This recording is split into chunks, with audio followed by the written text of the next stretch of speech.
Hi folks, how are you? Good to see you. Well, Bruce is taking a well-earned night off, which he deserves, and you'll never guess who's sitting in here with me. Hello, Phil. Andrew McLaren here. No, wait for your theme, please. Oh, sorry, I'm so sorry. Hooray, hooray, hooray! Winter is on the way, there are bad times just around the corner. There are dark clouds hurtling through the sky. And it's no good whining about a silver lining, for we know from experience that they won't roll by. With a scowl and a frown, we'll keep our peckers down, prepare for depression and doom and dread. We're going to unpack our troubles from our old kit bag and wait until we drop down dead. Oh, that's fun, isn't it, Noel Coward? I still can't quite see myself as Noel Coward, but apparently Simon Owens, Bruce Mansfield and Philip Brady, and probably young Kendrick out there probably see me as. No, I think Simon fabbed the song, but it's a bit of fun, isn't it? Yes, it is true. Hello, Phil. Good to see you. Oh, good to see you. And talking about Bruce having a night off, and we all do at times for special occasions, on the first Sunday in April, I'm off to the Palais for the fulfilment of a dream come true for me. And I'll tell you what, I've always been, this will surprise you, a big fan of the Beach Boys. You? But every time Edna and I have been to see the Beach Boys, we saw them twice. We saw them with the Melbourne Symphony Orchestra, the Art Centre. That was very classy. And then we saw them at the Palais last year. And Brian Wilson, who's leader of the group, and of course has had many troubles over the years with drugs, which he admits to. He was here last year with him, and I missed out on their 50th anniversary tour.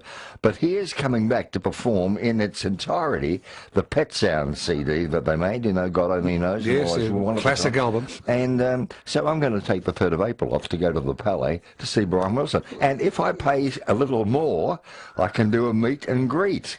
This is backstage at the Palais. Yeah, a lot more, I think, because it includes a photo session, an autograph, shaking hands, and I think you did something similar with Ringo Starr. How much did you pay for the personalised touch? Oh, hello, Philip. Hello, Andrew. Hello, Ken. This is Ken. Yeah. Well, the deal with Ringo was Ringo does artwork. Oh. Now, it's not exactly the greatest. It's not exactly the greatest artwork you've ever seen. In fact, I know Beatles fans that won't even hang it on their walls. He doesn't. Not even Ringo will hang it on his wall. It's done on a computer. Yeah. Which gives you an idea. But anyway, he came to town in the Silver K Gallery with our good friend Colin Kay was doing the exhibition in High Street, Armadale.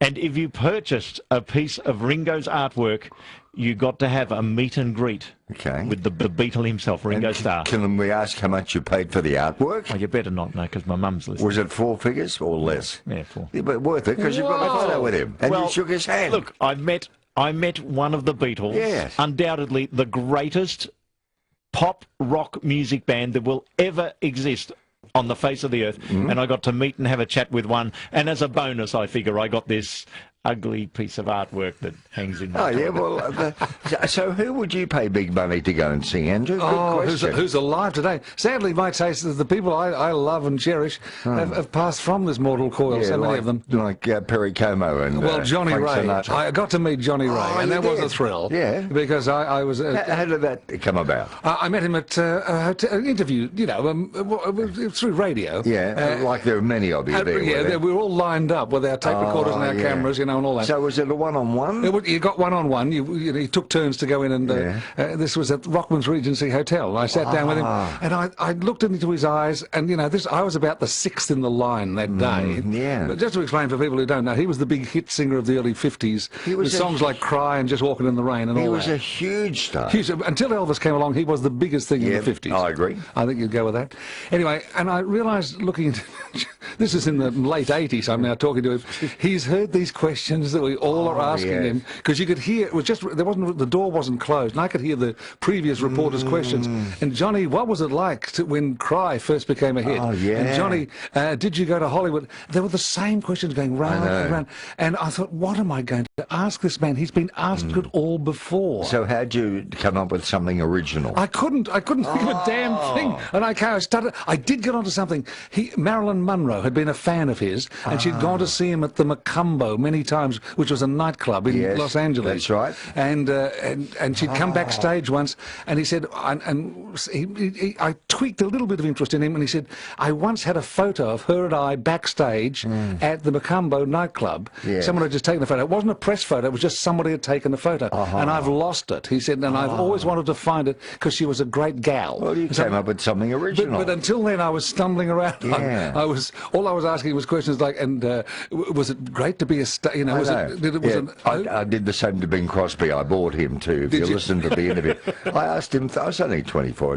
Goes very nice, but I asked him questions a bit, and I made the mistake of praising him and paying him compliments. No. And going through his stats. Oh, you've made 3,000 records, and White Christmas is the biggest selling record. And he didn't want, he was humble. He didn't want all that. I believe Jeff Brooke, the former restaurateur and singer and radio personality in Melbourne, many will remember, used to be a judge on New Faces for many years, wasn't he, on Channel 9? He was. Nice man. A nice guy, yes. He was a great fan of Crosby's. He interviewed him in the late 40s or early 50s on a wire recorder when there was before tape. Yes. And he found the best way. He got about 10 minutes with him. He talked about fishing with him. That's right. He took him some flies. He took him special flies. Yeah, how smart was that? Virtually didn't get on to the career at all. And Bing just talked about fishing, where it's really good fishing. And it was a good, warm interview, not to do with show business. So that's what you want to do. Get onto their hobbies or their family. Talk about something they're interested in. Well, Kendrick can throw in something quite like that. I've just heard from Ken. He recently attended a Brady Bunch reunion, didn't you? I did. Oh, yes. I was in the States in 2014, and at that time there was a Brady Bunch convention in New Jersey. So, of course, I had to get along, and there were the Brady Bunch. Now, because I was travelling on my own in the States, and this convention was happening at the Hilton in New Jersey, come night time after the day's events, I popped downstairs to the little restaurant there, and there I am eating on my own. Well, who should come across, seeing me sitting there, this fella from Australia, who should come across and have dinner with me?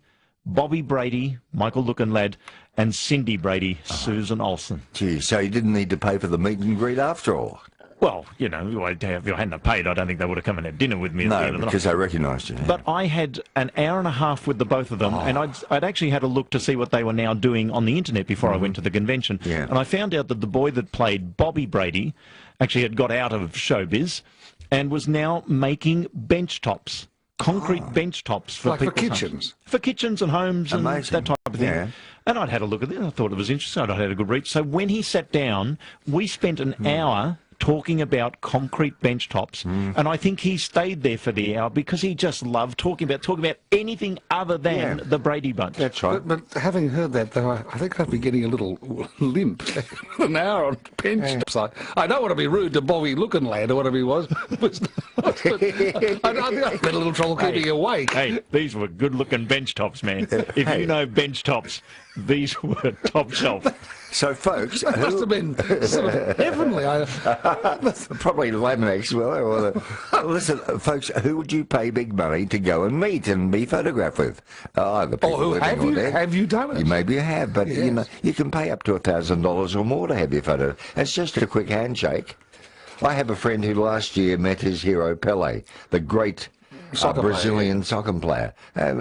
He was in seventh heaven, Yeah, there was a bit of disgruntlement, if that's the word, I think it is, about Oprah Winfrey, the charges to meet and greet her last year. Well, exactly, yes. I think it was $2,000, $1,500 to do it? And the lady's worth like $500 million. Does she have to charge that? How much could Bruce and Phil ask if we went to the Dingley International, posed for photos and shook hands? How much do you think we could ask? Anything up to 75 cents. I mean, you could have eased the pain. When I said, how's the mighty Federer going? Couldn't you have said, oh, he's gone to ground? Something like that. Who knows if how much longer he'll go on, because he actually had a final here in Melbourne since 2010, and now it's 2016. That's quite a while ago. So I don't think he's even won a Grand Slam title since 2012. Right. So it's a big ask of him, but Djokovic is the new man in town.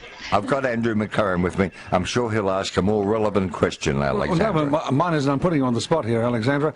How old is Roger these days? He's 34. 34, yeah, that is sort of getting to senior division for tennis players, isn't it? Yeah, Serena, though, she's 34 and she's got no challenges. She's powering along, yes. There's always exceptions to the rule, aren't there? There are. Well, I promise tomorrow night when we talk to you on the Friday Nightline, I'll be more topical and more up to date. Yeah, all for right? God's No sake, problem. Brady. I'm sick of it. Oh, that pie cost me a red face. Thanks, Alexandra. Thanks, guys. Thank you so much. It's the Thursday Nightline with Andrew McLaren. Yes, filling in for Bruce Mansfield. Bruce, I know you'll be listening. Regards from all and listeners, and get yourself back here quickly. We want you. James is at East Keilor. Hello, James. Bruce and Phil, how are you? Yes, James, g'day. I just got one thing to say. If your sweetheart sends a letter of goodbye. I heard you talk about Johnny Ray before. Yes, you sound like the Scottish Johnny Ray there, James. Oh, I've been here for 62 years. You could have fooled me. I'm still learning English. You'll never lose that accent. I must tell you about the story. I was at the Palais once when Johnny Ray was performing and Andrew, the sound failed, and I felt very sorry for him. They should have had a backup mic on, but he turned quite feral. It turned quite nasty towards the audio engineer, towards the band, and towards the audience. Oh, really? Oh, yes, he really spread the dummy. Yeah. dear. So you have a rather unfortunate memory of Johnny. Yeah, and same thing happened to Engelbert Humberling. I saw him at Seagulls. I'd just like to tell you a little story about... I had a girlfriend, late 70s, whose uncle was on the door at the Festival Hall, I think it was called then, to Johnny Ray performing. And he was in charge of him, and Johnny Ray gave him a £1 note and said, go on, get me some fish and chips. And when he come back, he had about... I'm lost with 20 cents, but 2 shillings left or something. Yeah. I said, keep the change. And he said, oh, my niece has a nephew who sings your songs. I used to do that performing, privately. Yeah. And he said, he wrote out a program for me. Keep singing, walking my baby back home, James. And I have lost it through my wife. Oh, I'm annoyed. No. Yes, that's a pity, isn't it, when these things go missing? You got your memories, James. No one can take those away from you. That's for sure. Colleen's at Mornington. Hello, Colleen. Hi, boys. Yes, Just a couple Colleen. of things. I would like to meet Barbara Streisand. Oh, yes? Yeah, I know where, you know how you said about Bing Crosby with the fishing lures? Yeah. Well, she's a great cookbook fan. She likes reading cookbooks like a novel. Okay. And you can relate to the stories about cooking because she really gets involved with the chemical parts of cooking. You could give her a Margaret Fulton cookbook. Absolutely. Yeah. And I did have coffee for a half hour with Teddy Kennedy. Oh, how come? Yeah, I was at LAX with my sister, and we heard people yelling out, "G'day," or "Hello, Teddy," and all that. We turned around, and he looked at our way just that moment, and we went, "Oh, g'day," how you automatically say, "G'day, hello," and he stopped, and he said, "You Australians?" And we said, "Yes," and he said, "Look, would you like to go for coffee?" Because he likes Australians, and he took us for coffee for a half hour. Wow. How good was that? And what do you...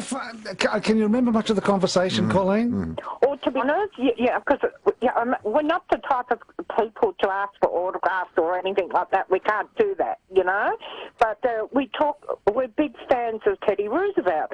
And for some reason, we just got on the conversation of Teddy Roosevelt. And he thought it was magic that we knew about Teddy Roosevelt. Oh, isn't that great? But for a half hour, because he's playing, no bodyguards, nothing around him. Oh. And it was at LAX, and he had a half hour to spare, and he took us for coffee, and we had a lovely conversation. And he was such. Now, he was very handsome, and to me, he wasn't the handsomest Kennedy, but you could imagine what John would have been like. But saying that, he had something about him, the X Factor. A very charismatic family, Colleen. Absolutely, absolutely. It's deep in history, and knowledge of the political set, but saying that, no, he spent a half hour with her. Well, these days you'd take a selfie, wouldn't you? Absolutely, but I still, to be honest with you, Phil, I can't ask people, famous people, "Oh, can I have your autograph?" or "Can I have this or that?" I feel like a fool. What I mean? Did you see Barbara Streisand when she played at Etihad Stadium a few years ago? No, I missed it. Let me tell you, rumours going around that she's supposed to be coming out this year. Oh, coming back. That'd be a thrill, wouldn't it? Yeah, it's supposed to be. And to be honest with you, I think I would pay $1,500 for my ticket. It's worth it. It's once in a lifetime, isn't it, Andrew, to see your heroes or heroines? Yes, you're a great fan, obviously, Colleen. Oh, to be honest, I've seen Liza Minnelli, I've seen Diana Ross. I want to see the people of legends, not a fleeting moment. And I tell you who's great fun and good value, Bette Midler. You'd enjoy her.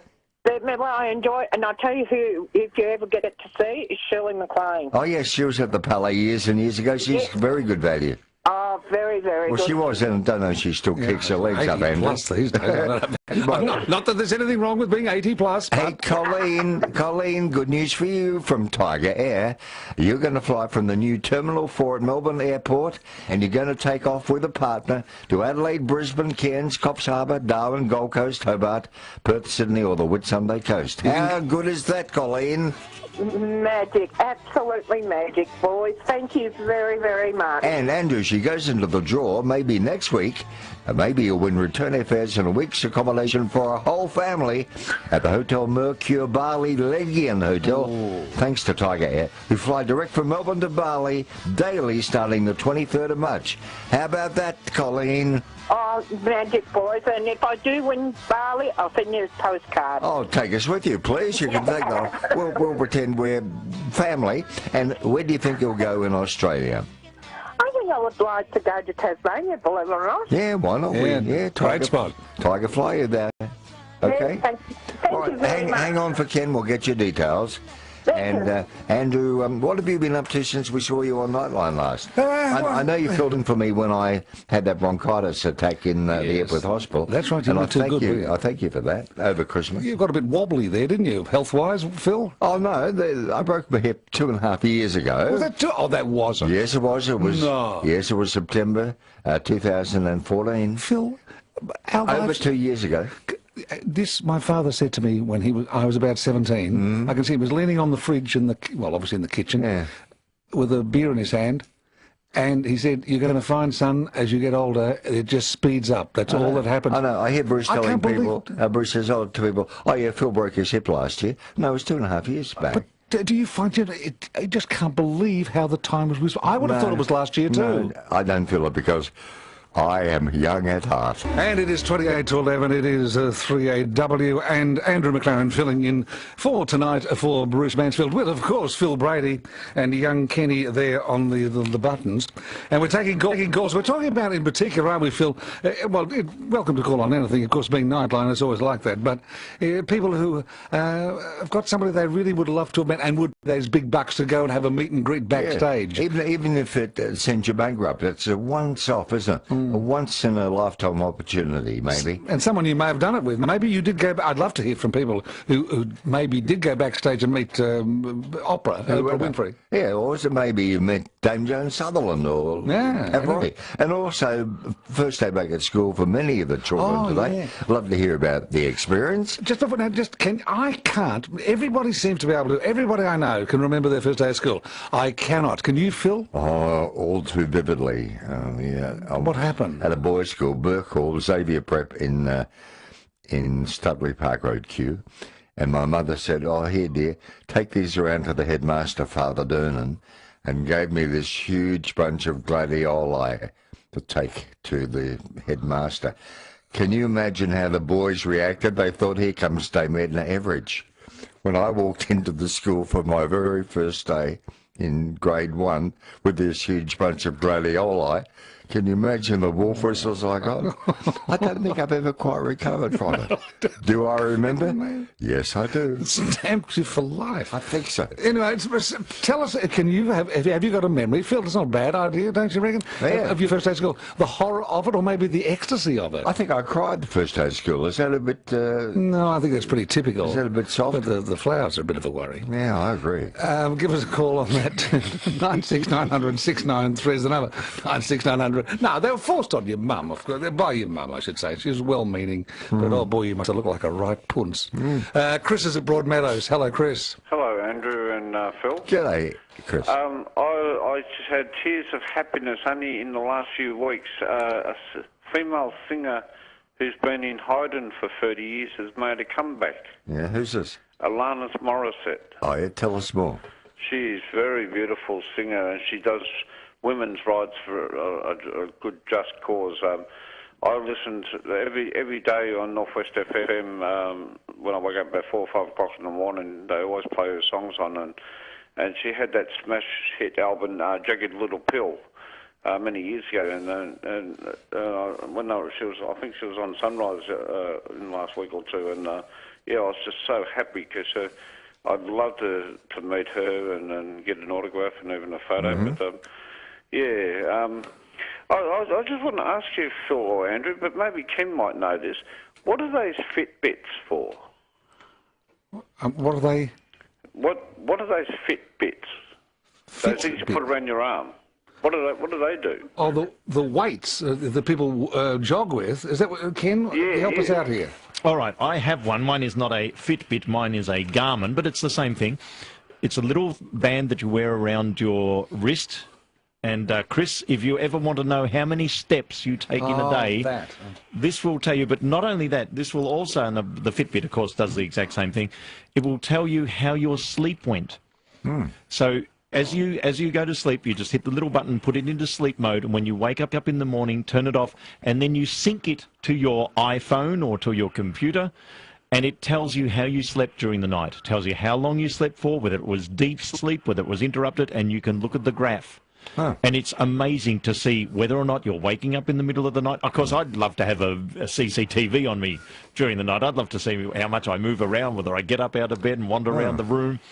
But this, in the meantime, until I can afford CCTV, because that fascinates me, what's going on. Wouldn't you like to be able to record your dreams and play them back again? Wouldn't that be wonderful? You know, if you could put something, some electrodes or something on your forehead. Oh, well, we always wanted to do that to you. And then play back your dreams. So something out of Frankenstein. But, Ken, I want to get back to this little gizmo on your wrist. I hadn't noticed it before until, Chris, thanks for bringing it up. Have you noticed that you're sleeping better? Or what's your sleep like? That's what I'm asking. It encourages you to sleep more, because when you look in the morning and see that you've slept for 4 hours and 43 minutes, you think, I've got to get to bed earlier. Okay. Because you think this should be 5 or 6 hours at least. I wonder how it monitors what it uses to base its assumptions on. I've got no idea. Was it your heart rate? Is it your some technical whiz would know? You must have movement. You must have your own inbuilt black box like they have in a plane. Yeah, what its indicators are. Yeah. Oh, thanks, Chris. So that's your answer. Do you need to know how far you're walking every day, Chris? Do you walk often, or? So I walk very fast through Broadway Shopping Centre. I cannot. I reckon it's a conspiracy, and I won't keep it too long, because I walk to the left-hand side of people, then they move over to the left in front of me with that. They can't see behind me, and then I'll swing around to the right, and then they move over towards the right. Yeah. Oh, well, look, next time you have a win on the GGs, Chris, get yourself a little Fitbit or a Garmin and pop it on the wrist, and you will be fascinated to see how far you are actually walking per day. Does it give you, thanks, Chris, does it give you a heartbeat and all that sort of stuff, blood pressure? They can and all do, that? yeah. There's some very advanced ones, but mine's just the basic model and tells me how far I've walked, how many kilometres. It's great. Okay. If you've done an injury or something to yourself and you should be walking, you've hurt a hip or a leg, perhaps someone who hasn't done their rehab, perhaps, this would be excellent to really get those steps up. Something I really don't like is people who won't follow through on rehab, Kendrick. It has irritated me, the people who have had a fall in an Asian country in particular and come back here and then just give it away after they feel well enough to walk again and think that'll do. Absolutely. Oh, they drive me mad. You may be okay for a while. You may be okay for 12 months, 18, maybe even 2 years, and then suddenly you fall in a heap. That's right, you crumble to nothing. And how do you feel about my next-door neighbour, Hilda, who over Christmas had chronic bronchitis, and I looked across the fence today, she's still smoking. Won't she ever learn? There ought to be a law. AJ's at Viewbank. Hello, AJ. Yes, are you still there, AJ? No, go on. We go to Angelo. Hello, Angelo. Greetings to Angelo. Can I hear someone whispering? Angelo, hello? Hello. Yes, you're on Nightline. Welcome. Are you Angelo? I'm Amy. Amy, I'm sorry we have Angelo on the screen. Speak to us, Amy. Oh, yes, I'm just calling in response to who'd like to meet. Yes. And a couple of weeks ago, me and my mum went to see Georgie Girl, and I'm 25 and I grew up with the Seekers music because of my mum. And I was just really fascinated to learn more about Judith Durham's life. So I would have loved to have met her if I'd had the opportunity. Yes, she's a great talent, isn't she, Amy? And just a fascinating and quite tragic life in some ways as well. Yes, so very inspirational. Yes, Judith lost her husband many years ago, didn't he? Yeah, she did, and yeah, just very, very inspirational. What suburb do you live in, Amy? In the Basin. Okay. Oh, this could be good for you. Do you know Rainy Day Books run by Merrill at the Basin? Do you know that shop? Yeah, I do. It's local. There are 2 wonderful new books out on the Seekers, and I'm sure Merrill could get them in for you if they're not in stock already. You should go and check them out. They're coffee table books full of wonderful photos, all right? Oh, thank you. It's a good recommendation. Yeah, and they're both about the Seekers. Thanks for calling in and telling about your heroine, Judith Durham. All right, Ruth in South Melbourne, welcome to Nightline. Hi, boys. I'd like to say my meet and greet would have to involve time travel or some sort of magic component, because I would have loved to have met Orson Welles in his absolute prime. I think Phil's with you on that one. Ruth, we have to get married. I feel the same way. No, well, no, you know something, Philip. Seriously, if there was any such thing, I would transport it to the set of the Magnificent Ambersons. Yeah. I would meet Orson, who only did the voiceovers and directed and produced and wrote and so forth, but also Joseph Cotton, who I just absolutely loved. Yeah, they were great pals from the Mercury Theatre days. Yes, but, you know, I just say that it's just, and another person I loved and could have done a meet and greet but didn't if I'd have gone overseas was Leonard Nimoy, because Spock to me, when I was a kid, if I'd been up to mischief, the worst punishment my parents could give me was to not let me watch Star Trek. Oh, you're a real Trek. Not that I was a Trekkie, but I loved it because it really gave me a window to what the future world might be.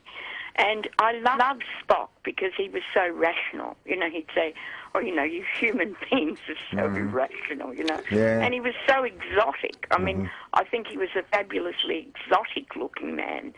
And also, I loved a lot of those 60s actors like Martin Landau and Peter Graves and people like that. Yeah. And that's a lot of them have gone. Yes, they have.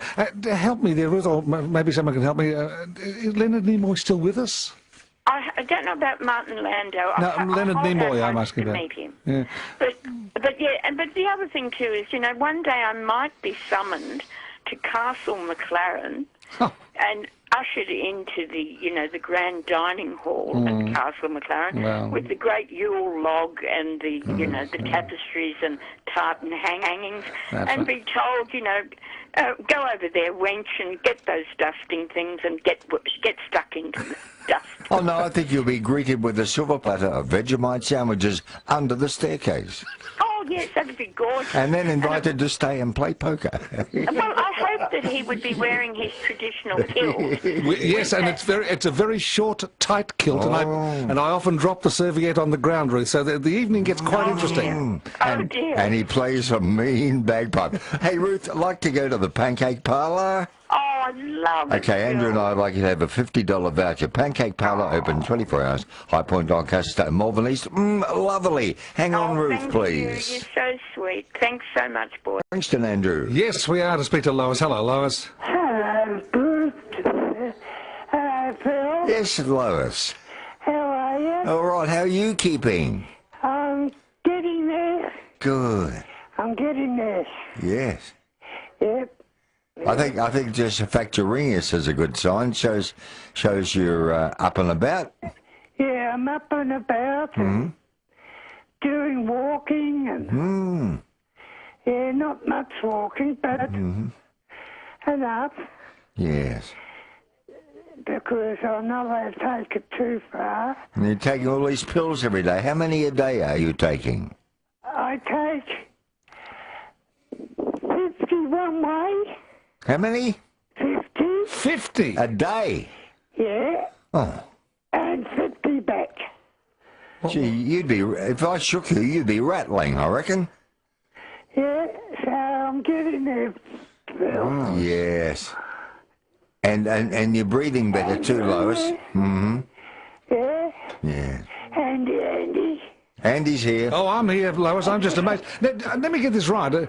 You're actually taking 100 a day. Is that what you're saying? Yeah. No, nobody takes 100 pills a day. No, not 100 pills. Well, you said 50 there and 50 back. Well, I don't quite follow what you mean there. What do you mean? Steps. Oh, steps. Oh, we thought you meant pills. Oh, sorry. Oh, well, Lois, that's a very good sign. We'll have to buy one of those wristbands so she can... Well, a pill band for Lois. Monitor her sleep as well. Oh, I'm relieved to know she's not taking 50 a day. I thought, a chemist to be rubbing his hands together. Oh, look, it's already 9 to 11. Doing on the cheap. Do you mind? Right to the end, you're going to remain El Cheapo, are you? But how unselfish, so I can leave more to my loved ones. And be nice, Andrew. Can I be one of your loved ones, For Phil? all you know, you might be in my will already, Andrew. Play your cards right. Oh, well, Cameo Memorials know all about it, and it's cameomemorials.com.au, and they're located directly opposite the main gates of the Faulkner Cemetery. I'm right, aren't I, Phil? Ken's in the will already. He's getting the pop-up toaster and the old 50-inch TV from JB Hi-Fi. And am I getting an old Logie of yours? Sadly, there are none. Oh. This is cameomemorials.com.au. They've been around since 1874. They really are good people. Senior card discounts available, and Cameo are proud of the service they provide. They understand how important it is in a time of grieving, in a time of need. That's so true. Now, your calls are more than welcome. We'll get around to all of you after the news, we promise. Hello again. This is John Doremus with a passing parade of the story of a champion racing driver. His name was Mike Hawthorne. Time and again, he survived death on the track. In 1958, he won the World Championship, the first Englishman to do so, and the following year announced his retirement from motor racing because it was too dangerous. An ironic twist of fate lay in store. I'll be back with his story after this message. John Michael Hawthorne was born on April 10th, 1929, the son of a prosperous garage owner at Farnham in Surrey. To prepare himself for motor racing, he took a 4-year course in engineering at a technical college while working as an apprentice of the family garage. Due to parental opposition, Hawthorne had to wait till he came of age before entering his first race at the 1950 Brighton Speed Trials. The following year, having chalked up an impressive record, he deserted the garage to become a full-time professional. In 1952, he signed a contract worth £15,000 a year to drive for the Italian Ferrari company. While practicing for his first race in a Ferrari, he crashed the car and wound up in hospital with broken ribs and a chipped spine. Hawthorne's first big win came when he won the 1953 French Grand Prix at Reims. At the Syracuse Grand Prix in Sicily the following year, he had another of the 6 major smashes he survived in his career. Badly burnt, he was forced to undergo a series of skin grafts. He resumed racing in the 1954 Belgian Grand Prix and again finished up in hospital with carbon monoxide poisoning. On his discharge, he took out the Spanish Grand Prix with ease. A number of placings in European events late in the season built up his score, and despite his run of misfortune, he still finished second to the World Championship. In 1955, Hawthorne left Ferrari to drive British Vanwalls and Jaguars, and entered a D-type Jaguar for the 24-hour endurance test at Le Mans, during which motor racing saw the worst crash in its history. As Hawthorne made to pull in for refueling, the car behind him swung out directly into the path of a Mercedes with Pierre Levert at the wheel. Levert hit his brakes, but a smash was unavoidable. His car catapulted off the track into the crowd. When news of the resulting mass slaughter reached the pits, Mike Hawthorne collapsed with shock and the fear that he might have been responsible. He duly recovered and went on to win the event, but he was never the same driver again. He grew increasingly morose and kept threatening to retire from racing as one by one star drivers who were his friends were killed on the tracks. When he won the World Championship in 1958, Hawthorne was heard to say bitterly that it was probably because his toughest opponents had all been killed off. He announced his retirement soon afterward. Invited to compete at the 1959 Monte Carlo Rally, he wasted no time sending his refusal. "Not bloody likely," he wrote. "It's too darn dangerous." Only a few days later, on January 22nd, 1959, Mike Hawthorne, who had defied death so often, died in a motor smash on a quiet English country road. Our time is up till we meet again for another chapter of The Passing Parade. This is John Doremus. As always, thank you so much. And goodbye for now. The latest. Dean Stewart. How are you, Dean? I'm well, thanks, Phil, and good evening, Andrew. Yeah. Yes, nice to meet you, Dean. I know you're doing the night shift. Would you be awake by midday if I wanted to take Oro around the block? Would you care to join us, Dean? I believe my wife took my dog around the block today, and I think Oro was barking in it. He'd probably be, yes, but be a friendly bark. Oh, I'm sure it was. I think he thought he was his entree for dinner tonight. Actually. What have you got, a Chihuahua or something? No, not much bigger. I think he's a cross between a Jack Russell and a Beagle. So oh, good for you. Hey, listen, a severe weather warning now for people in north, central, northeast, central, west and south Gippsland, and East Gippsland as well, I'm told. Yeah, look, I think we're likely to see some rain develop through those districts, and which includes the Melbourne area during the early part of tomorrow morning, and it may be heavy enough to cause some localised flash flooding. So at the moment there's a bit of light shower activity around, but we do expect it to increase during the early hours of tomorrow morning, down to a low of 15 and up to 20 degrees. So a bit cooler than we've had recently. We made it up to 27.5 today. Yes, Dean, can I ask what the... put you on, I don't know if you're right in front of a bank of controls at the moment, and dials, but have we got still high humidity here right now? Yeah, look, we have, in the city itself, it's sitting on around 75%, but at Melbourne Airport it's as high as 90% at the moment, so very humid conditions at the moment. When are they going to disappear? Look, I think it's going to be with us for the next 3 or 4 days, but not quite as bad as what it has been. But nevertheless, I think it will still be pretty humid for the next 3 or 4 days, and then sort of easing off around Tuesday, Wednesday of next week. Well, what about Melbourne itself? How's Friday shaping up for Melbourneites? Yeah, look, I think we'll have that rain in the morning. It will ease off in the afternoon. Our top temperature of 20 degrees, and still, as we mentioned, pretty humid conditions. It looks like a bit of an improvement over the weekend. Just some isolated showers left on Saturday and Sunday. Temperatures getting back towards the mid-20s, 24 on Saturday, 25 on Sunday. A little bit warmer still Monday, Tuesday, but still a little bit of shower activity around, 26 on Monday and 28 on Tuesday. So that sounds still humidy to me. Look, it is still relatively humid. Probably by midweek we'll start to really lose it, but so still relatively humid over the coming few days. And there were big predictions that this summer was going to be, an Armageddon of heat, and to me it hasn't really been that. Look, it started off. December was well above average as far as temperatures go, and even the first part of January, but certainly the last week to 10 days has been largely average or below average temperatures, and of course with the increased humidity we have had some rainfall. In fact, much of northern Victoria this month has had above average rainfall, which is good news after the quite widespread fire activity we had early in the summer. Well, I look forward to catching you tomorrow. I'll bring the bucket and spade, okay? Sounds good, Phil. All right, catch you, Dean, tomorrow night. Dean Stewart of the Bureau. Let's say hi to our country cousins. Yes, mustn't forget. 3AW Wangaratta, good evening to you. Lovely to have you along with us, of course. And 2QN Deniliquin, the strange voice you're hearing, by the way, country friends, is Andrew McLaren filling in for Bruce just for tonight. Yeah, have a good, comfortable night, Bruce. We'll catch you tomorrow night for the Friday Nightline, hopefully. Jenny, Amanda, Brian, Phyllis, another Jenny and Norma coming to you shortly.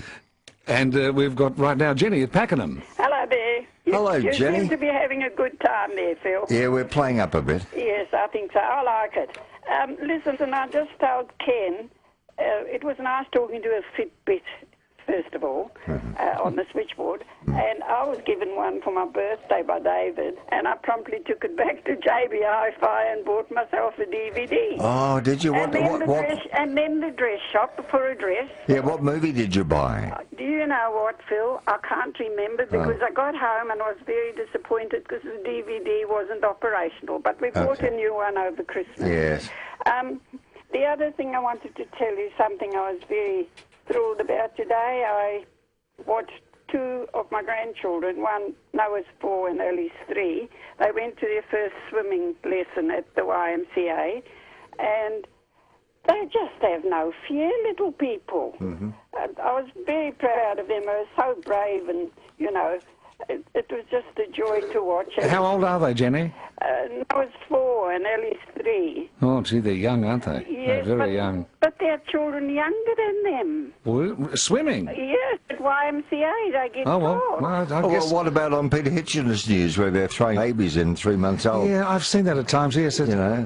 I always troubles me. Maybe I'm wrong, but as a parent, I just could never have done that. Yeah, but you're going to save a life down the track. It's worth it. It probably is quite worthwhile. Well, you'd be very proud, Jenny. I was, Phil, and it also just instills in all of us the need for children to learn to swim.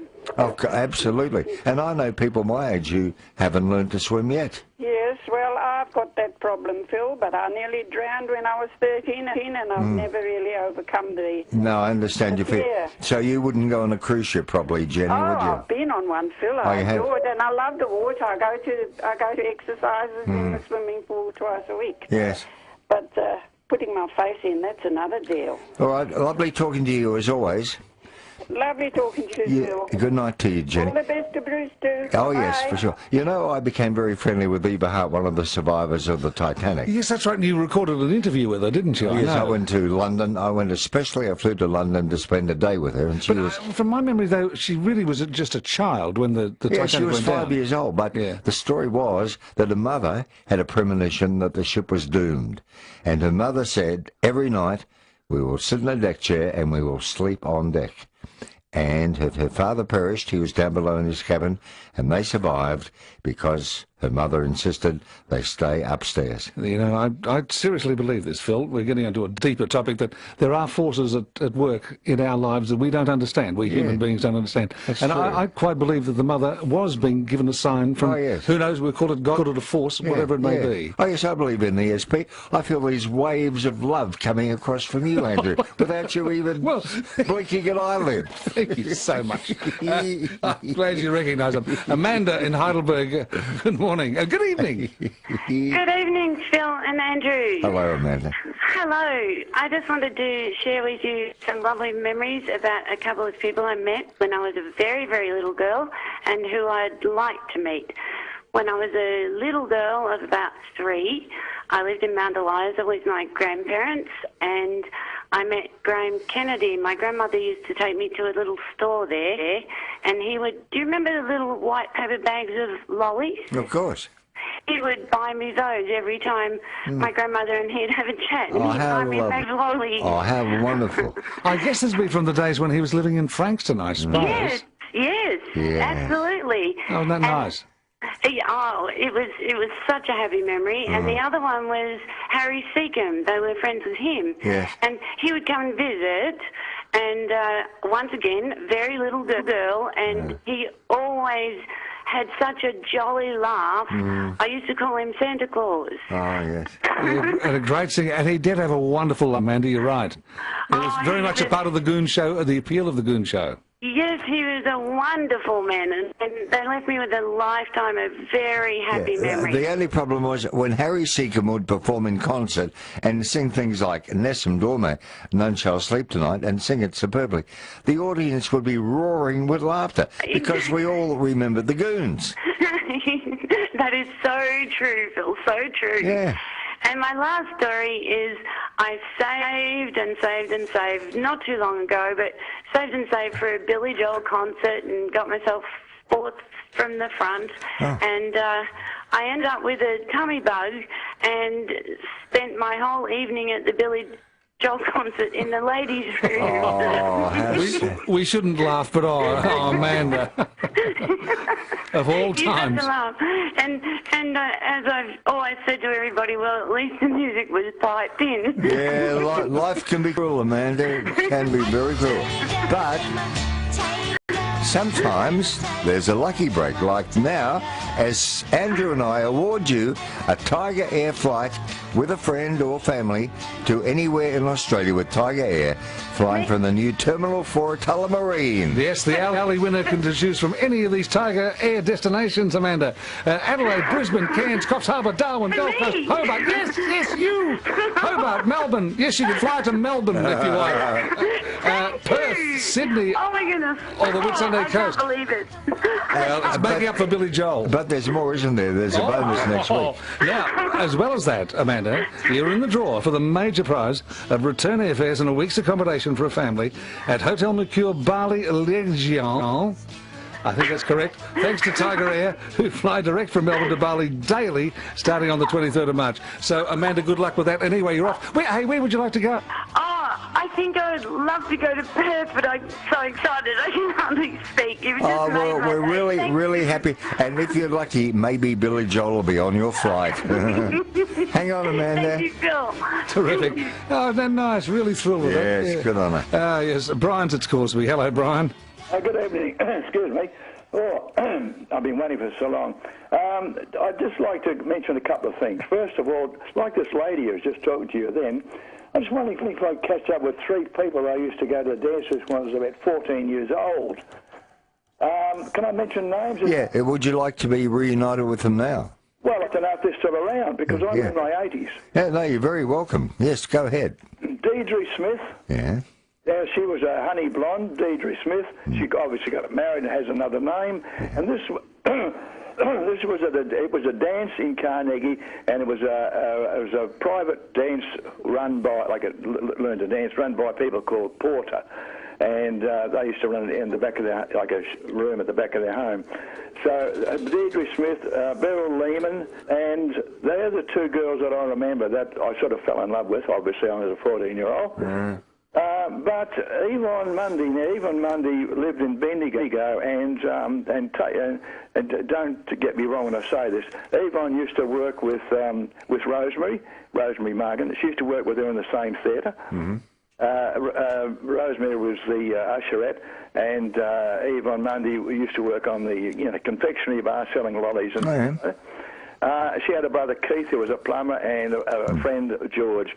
It'd be lovely to know if these people hear this are still around or would like to say hi. I can leave a phone number. Yeah, leave it off here with Ken. So we're looking for, let me see, I've written these names down. We've got Deidre and we've got Yvonne. Yeah, Who's the other one? Deidre Smith. We're looking for Beryl Lehman and Yvonne Mundy. That's correct. All right, good luck to you, I'm going on a holiday soon. Yeah. And I just thought I'd mention I'm going on this holiday. I went with Bruce on the last one. I'm going to America again, so I just will be going in April, or June. Good. I just thought I'd make that a mention. But look, thanks, guys. All right, we wish you well, Brian. Thank you, Andrew. Good night. And it's a pleasure, Brian. I mean, a nightline could become like This Is Your Life, or you couldn't it? We could have all these reunions all the time. You've got to be a little perfect match. Oh, yes, it could be, I guess. I wonder, I don't think, well, maybe Brian's looking for love there. Maybe is he hoping to rekindle something from Carnegie in the 1950s? We did sort of have a love match show on AW years and years ago, but a couple got together and it didn't really work out. I think somebody might have been murdered, I'm not sure, but that program was axed very, very suddenly. Do you have such a golden voice? Have you ever considered a career in radio? Yes, but I was advised against it. Yeah, go back to school teaching. By my psychiatrist. My Fitbit tells me it's 11:24, and I've walked 200 paces since 6 this evening. And also that I suffer from sleep apnea. And my red-rimmed, roomy eyes tell me that, looking at the screen, that Norma is at Briar Hill. Hello, Norma. No, why not Phyllis of South Yarra? Oh, I'm sorry, Phyllis. Norma's there. Oh, Norma is there. Sorry, Norma, we're with you. Okay. Oh, you've jumped the line, Norma. Good on you. Good. Am I on? You're on there. You've jumped the queue. Go ahead. Oh, well, I've been waiting a while, so I'm glad to do that. Now, Phil and Andrew, you're having a lovely time there tonight. Oh, a bit of fun, yeah. And you're very, very popular. And Phil, I am so proud of you giving up your cigarettes. Have you given them up? Oh, well, don't be too proud. I weaken sometimes, Norma. Oh, do you? Yeah, but I'm better than I was. Well, a good fella. Did you enjoy our Christmas card? Look, I thought it was just beautiful. And what I want to tell you, years ago, my husband and I were lucky enough to see Tom Jones. Oh, yes. And he was absolutely marvellous. I've got to ask, Norma, did you throw your underpants up on the stage? No, didn't do that. Oh. But look, if Ken had to come back to me, I would have asked him to play a little bit of What's Up Pussycat. And maybe into the commercial break if we get time. Now, I must tell you, there's a new autobiography out by Tom Jones. If you're a reader, you should go and buy it, Norma. Okay, good idea, Phil. It's a new book written by Tom Jones about his life. Lovely. Well, you have a good day And for tomorrow. all we know, you might get a mention in the book, Norma. That'd be lovely. Okay, bye. Thanks for calling. Always good to hear from you, Norma. Phyllis at South Yarra, sorry about that before. Good morning. Oh, good evening. I'm so used to working overnight. Yeah. Good evening, Phyllis. Yes, Phyllis, tell us about the dance. The dancers. Yes. Yes, the dancers. It's the Bishops dancers on the Twickenham Hall this Tuesday night. And it's a great band. A hat band plays there. Right. And also the Senior Citizens Hall at Melbourne Road, Ferguson Street, Williamstown. Yeah. This Saturday night. That they are both good dancers. Right. Yes. Yes. And what about your Cheerios? Pardon? Your Cheerios? My Cheerios. Yeah, Can I say something? of course. Carl and John from Lilydale. Charlie and Nancy from Faulkner. Joan from Faulkner. Pat from Northcote. Sue from Millpark. Peter from Wangaratta. Pat and his wife. And also his staff at Wangaratta. Ray from Chadstone and Brian from Fairfield. You're so blessed to have so many friends, Phyllis. But I haven't been very well myself. Oh. I had a fracture in my back.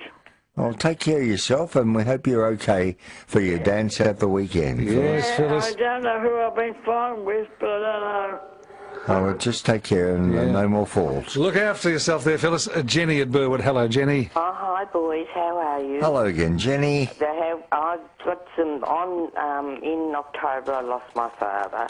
In November, I had a back operation. In December, I lost my father-in-law.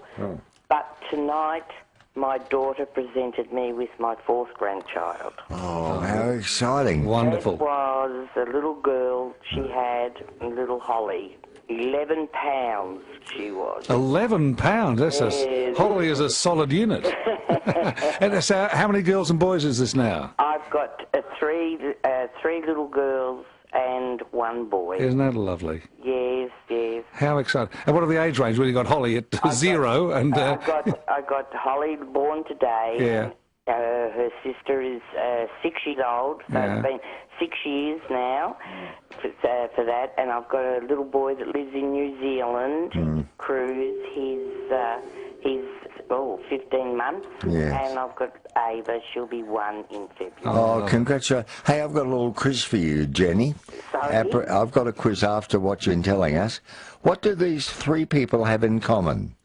Ernie Sigley, Muhammad Ali, and my mother. Oh. What were they? You prompted me to ask a question from something you said. Ernie Sigley, Muhammad Ali, and my mother. What do you think, Jenny? I don't know. And each of them at birth was 13 pounds in weight. 13 pounds. 13 pounds. Two heavier than your grandchild. Thank you. All right, Jenny, take care. Congratulations. Yes, all the best. Bye-bye. Andrew McLaren is going to throw to a station break. Yes, he is. It's 29 past 11. This is Nightline on 3AW and associated stations. piece. What's planned for the weekend, Andrew? What have I got? No, absolutely nothing. I wish I hadn't given me a second to think. No, I think I'll just be sitting around in my gym jams watching TV. Do you ever play poker at Crown Casino with James Packer and Shane Warne? No. I don't enjoy the sort of the situation. No, I shouldn't say that. No, no, it's not my scene. Oh, It is for others, but I just find Texas Hold'em a very limiting game. That's the only game they play. Okay. Oh, that and blackjack, and of course it's ridiculous. They got how many decks have they got in the shoe? But they got about 8 decks in the shoe. You can't predict the flow of cards at all. No, true. For blackjack, I mean, you're supposed to play with 1 or 2 decks. It's like a horse race, isn't it? No, it's all loaded to Jamie's. And good luck to them. As every casino does it. Oh, has to pay for Mariah's engagement ring. John's in Mount Waverley. Hi, John. Hi, guys. G'day. Good to hear you pop up again, Andrew. Thank you, John. Yep. Mr. Fix-It, we call you that, don't we? Yeah, it's sort of ending up like that, isn't it? Yes. Yeah. Particularly this might interest Phil, being a railway enthusiast. I was disappointed on the weekend to learn that the South Gippsland Railway's been closed down, finished, gone. Where did that run to? Corumburra was where their base was. Where?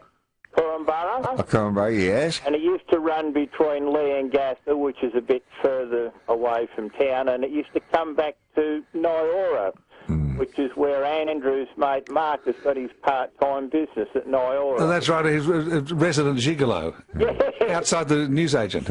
So that'd be a diesel car down there? Yes, it used to be a motor rail. It was a terrifically picturesque run, but, finances and lack of volunteers, so there's a fair way, for people to go to volunteer. How often was it running, John? Mainly on a Sunday, And it was just a tourist thing. Oh, yes, yeah. It just went from nowhere to nowhere sort of thing, because all the other lines been ripped up, And it's a pity, isn't it? Yeah. On New Year's evening, I was watching that concert from the Sydney concert hall there. Yeah, Opera House, yes. Opera House, right.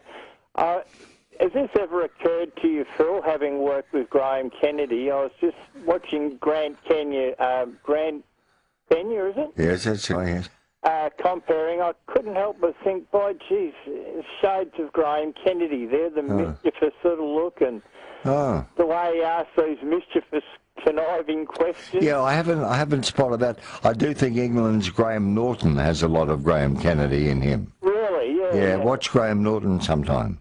But Grant Denyer, is it Grant Denyer? Yeah. He even looks a bit like Graham, I reckon. Yes, he does, and he's got that sort of same hair that Graham had when he was young. And they're both small in stature, yeah. Yeah, that's true, yeah. Very, very good. Okay, John, great talking to you again. Thank you, bye. Bye. Cameron at Berwick, hello, Cameron. Cameron. Hello, Philip, and hello, Uncle Andy. How's things?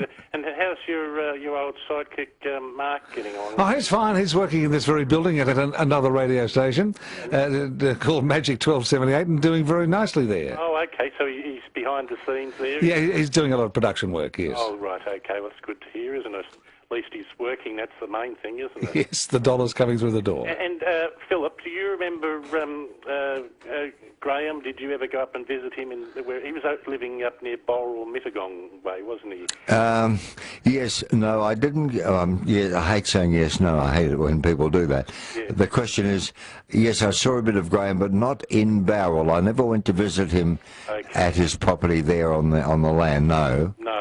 But we did see a bit of each other other places. Yes. It's such a beautiful area, though. But when I say yes, I have been up there, and I love the Southern Highlands. Yes, it's beautiful. That's where the scenes were shot for that Tiggy movie. The Babe, was it? Babe, yes. And also you got the Bradman Museum there at Bowral as well. Yes, it's a lovely area, and also the Bega Shire Valley. You can't go past the Bega Valley and Bombala. No, and also staying in Milton Park there, which was a lovely sort of an estate. Reg Grundy had his 85th birthday there and invited some of us for the weekend. Just a quick thing here, just touching on this.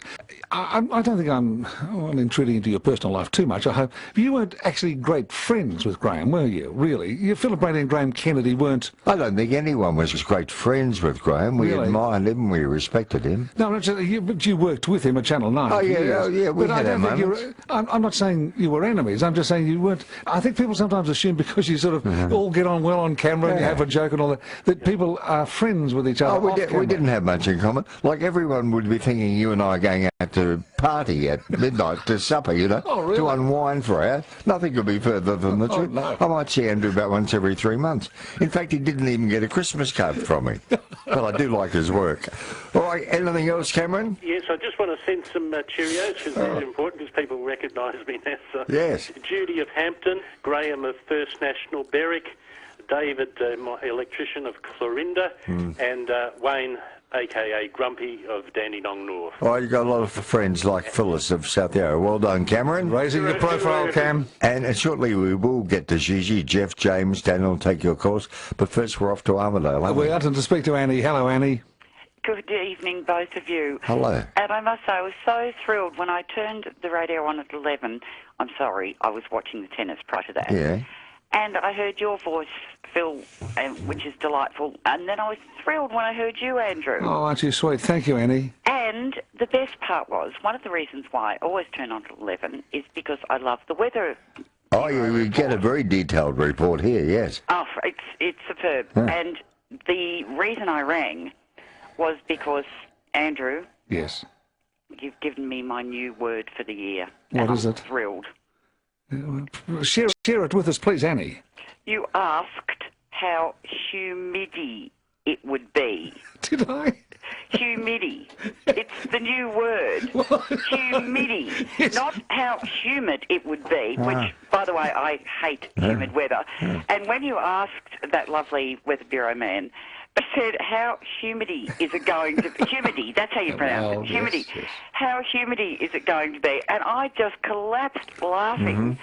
And I just think it's wonderful when I wake up tomorrow and I think, oh, it's not nice weather. I'm going to think, but it's humidity. Thank you so much. I'm trying to do a Shakespeare. I'm just watching Stephen Fry last night. Earlier tonight on his programme, and he was talking about Shakespeare on his panel show, and he said Shakespeare introduced over 1,000 words into Chater, wasn't it? Yes, Gordon Chater I've been writing to for many years before I finally met him, and I met him in Sydney and at the Southern Cross. But Derek Nimmo was one that I wrote to when he was in Charlie Girl. And I enclosed an article about my fortune telling, and he said, yeah, please come and read my cards. And I used to go in quite regularly when they sort of just to get there just after the matinee had finished. And one of my cherished memories is being there when John Farnham announced his engagement to Jill, to all the cast. I was backstage at the time. Oh, how thrilling. It would be a bit of a kick, wouldn't it? Well, see, I got to know, because I was regularly there, I got to know everyone. And it was really lovely. And, of course, Mary Hart did the same thing. And she became a good friend, and through her I met a lot of people.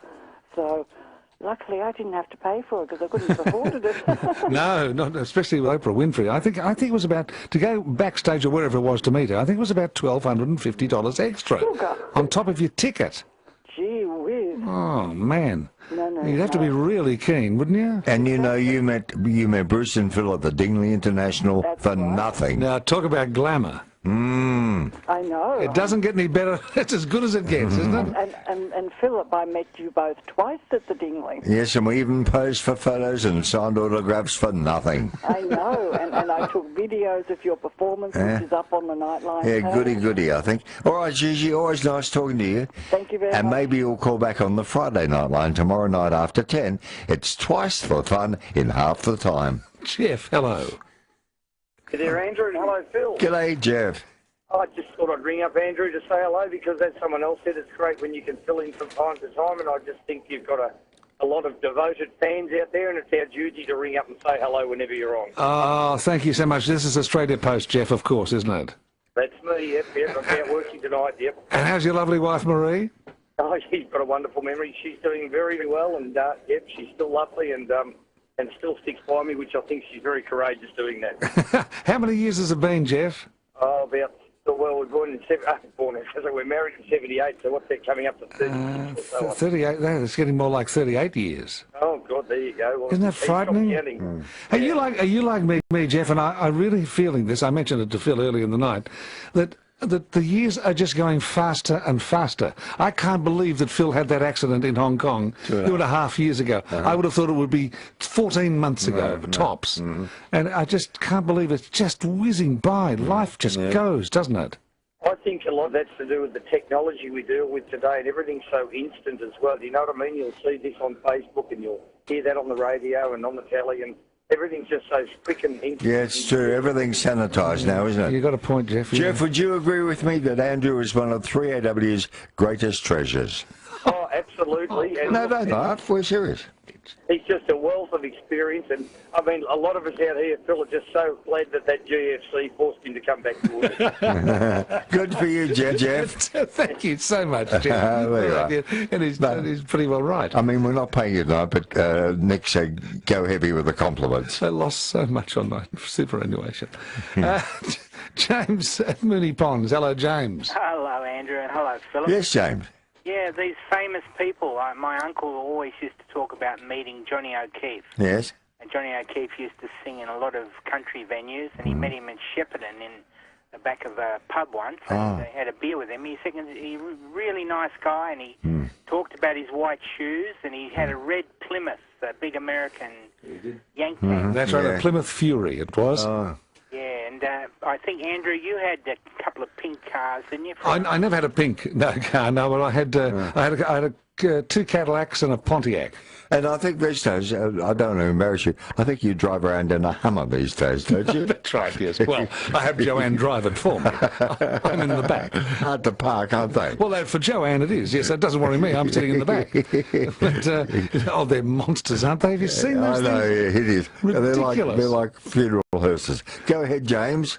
Yeah, look, I think it's interesting. You had Kamal on last night, and I understand that Kamal drives a Rolls-Royce, which is just wonderful. And I think Sam Newman is another one that's got a flashy car. He's got a Lamborghini. Maybe, yes. Yeah, and remember Lara Bingle had the, what did she have, an Aston Martin? It wouldn't be surprised, yes. A present from Michael Clark there. Yeah, I'm hoping when I retire, I'm hoping the station might give me a Ferrari, you know?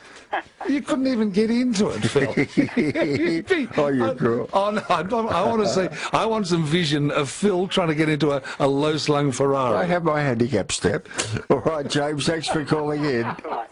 Okay, and here's Daniel at Surrey Hills. A Ferrari with a handicap sticker. That's funny.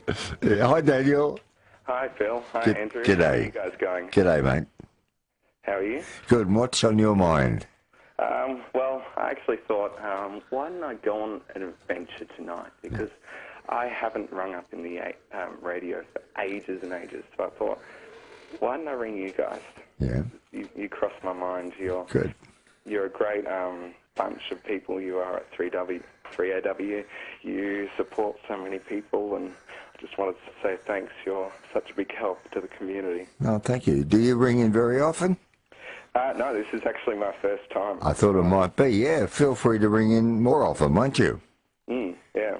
Now, we're running out of time. Can we do anything for you tonight? Do you want to tell us anything?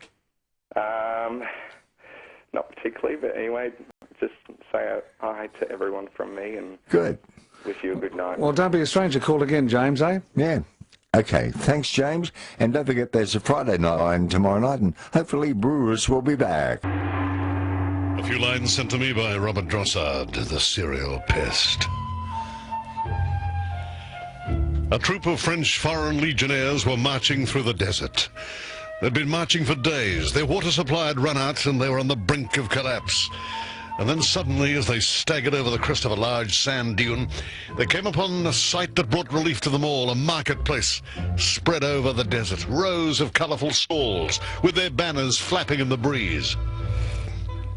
The Legionnaires were delighted. Filled with an extra surge of energy, they ran down the dune to the market. Arriving at the first stall, they begged the stall holder for water. "I'm sorry," said the stall holder. "All I have are these delicious puddings made of jelly and sponge with the cream topping sprinkled with hundreds and thousands." Not to be deterred, the troops moved to the next stall, pleading for water. "Sorry, I only have these bowls of pudding made from jelly and sponge," said the man behind the counter. The Legionnaires moved on, but as they looked down through the row of stalls, they could see that every stall was selling exactly the same thing. And as they moved along asking for water, they got the same response every time. Finally, one of the stall holders takes pity on them and tells them about an oasis not far away. So they leave the market and head for the oasis. And as they're leaving, one of the Legionnaires turns to his partner and says, that was a trifle bizarre. Copyright restricts distribution of this piece by any means of duplication. Well, we're back for the Friday Nightline. Hopefully Bruce will be on deck tomorrow night. You'll be missed, Bruce, but Andrew, it's always a pleasure to be in your company. And it's a pleasure to be with you too, Phil. I've really enjoyed the 2 hours. And Ken, as usual, you've given it 100%. Oh, well, 90%. Well, and, we thank you for your very contribution. Kind, don't you, Phil? Gary McQuaid with the Midnight News, and wishing you a happy weekend, Andrew, and in the thought that we'll be catching you again before too long. Just before we finish tonight, Phil, I've got to ask about this T-shirt that you're wearing. What does it read on the front? I can't see it because I can't read upside down. Well, you don't know the T-shirt if you... No, but I am a member of a Colombian soccer team, okay, which will come as a surprise to you. I play for the Bucaramanga Thurs in the Andes, but you've left it till the last minute to ask me. Ask me another time at the start of the show, not when we're winding up. Sorry about that. At least it's better than being a member of a Colombian drug cartel, I It's guess. like you're working with Pele. You should treat me with a bit of respect. Andrew, I'll let you have the final word. Good night, Phil, and take care.